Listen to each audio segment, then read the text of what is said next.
ខ្ញុំបាទសូមជម្រាបសួរទៅកាន់ពុកម៉ែបងប្អូនទាំងគ្នាដែលចូលមកកាន់ការឲ្យនៅតម្រុយបាទវៀតណាមប្រចាំថ្ងៃទី28បងប្អូនទាំងគ្នាបាទ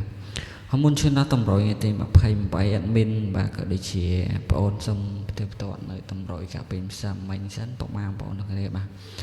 ពុកម៉ែបងប្អូនដែលបានតម្រុយពីខាង admin ទៅកំសាន្តលេងសាមមិញមកគឺយើងបានលីបានជ័យអត់បាទយើងទៅមើលទៅអស់គ្នាបាទ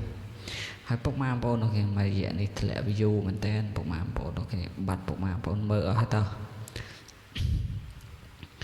ជួយចូលទស្សនាឲ្យបានច្រើនវិញមកពុកម៉ែបងប្អូននោះគេបាត់ពុកម៉ែបងប្អូនមើល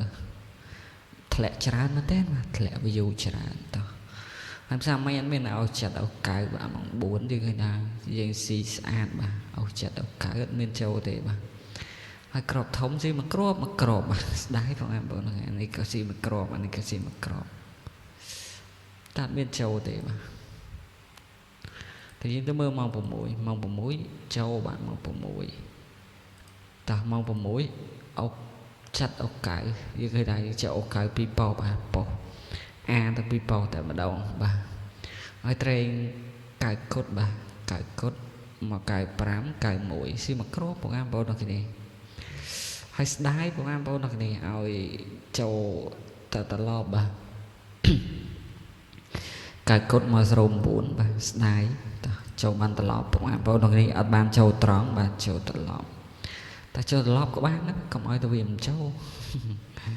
តែហេតែអរគ្នាពុកម៉ែបងប្អូនទាំងគ្នាឲ្យជួយចុច like subscribe បើចាក្តឹងឲ្យ admin ម្នាក់មួយបាទ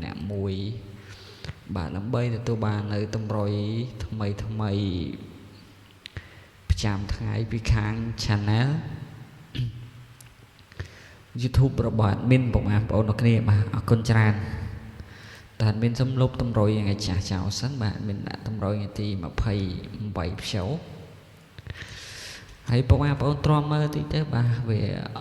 អត់អស់អីបងប្អូនទាំងគ្នាជា3ជា7មកកត់បានតម្រុយល្អខ្លាំងទៅហើយនេះតើសូម view ឲ្យបានច្រើនណាបងប្អូនទាំងគ្នាតោះ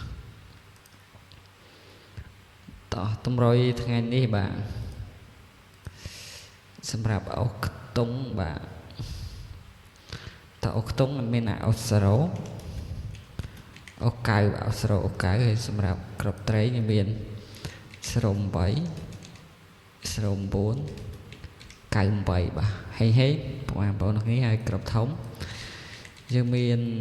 8កៅគុតហើយ543គុណ